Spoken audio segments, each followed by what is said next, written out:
ബംഗളൂരുവിൽ ബൈക്ക് ട്രക്കിലിടിച്ച് മലയാളി യുവാവ് മരിച്ചു. കണ്ണൂർ സ്വദേശി 22 വയസ്സുകാരൻ വിഷ്ണുവാണ് മരിച്ചത്.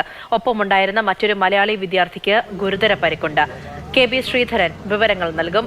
ശ്രീധരൻ, എപ്പോഴാണ് അപകടമുണ്ടായത്? എന്താണ് സംഭവിച്ചത്? ഇന്ന് പുലർച്ചെയാണ് ഈ അപകടം ഉണ്ടാകുന്നത്. അതായത് തന്നിസാന്ദ്ര മെയിൻ റോഡിൽ ആണ് ഈ അപകടം നടക്കുന്നത്. ബെല്ലഹള്ളി എന്ന് പറയുന്ന സ്ഥലത്ത് ബൈക്ക് ഓവർ സ്പീഡ് ആയിരുന്നു എന്നാണ് ഈ ഹെന്നൂർ ട്രാഫിക് പോലീസ് അറിയിക്കുന്നത്. ഏതായാലും സംഭവ സ്ഥലത്ത് വെച്ച് തന്നെ ഈ വിഷ്ണു എന്ന യുവാവ് മരിച്ചു എന്നാണ് പോലീസ് പറയുന്നത്. ഇദ്ദേഹം ഇവിടെ ബാംഗ്ലൂരിൽ ജോലി ചെയ്യുകയാണെന്നും പോലീസ് പറയുന്നുണ്ട്. അതോടൊപ്പം തന്നെ അക്ഷയയിൽ നിന്നുള്ള കുട്ടി കൂടി വിദ്യാർത്ഥി കൂടി ഇയാളോടൊപ്പം ഉണ്ടായിരുന്നു.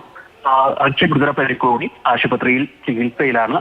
ഏതായാലും അടുത്തിടെയായിട്ട് ബംഗളൂരുവിൽ മലയാളി യുവാക്കൾ അപകടത്തിൽപ്പെടുന്ന വാർത്തകൾ വളരെയധികം വരുന്ന ഒരു സാഹചര്യം കൂടിയുണ്ട്.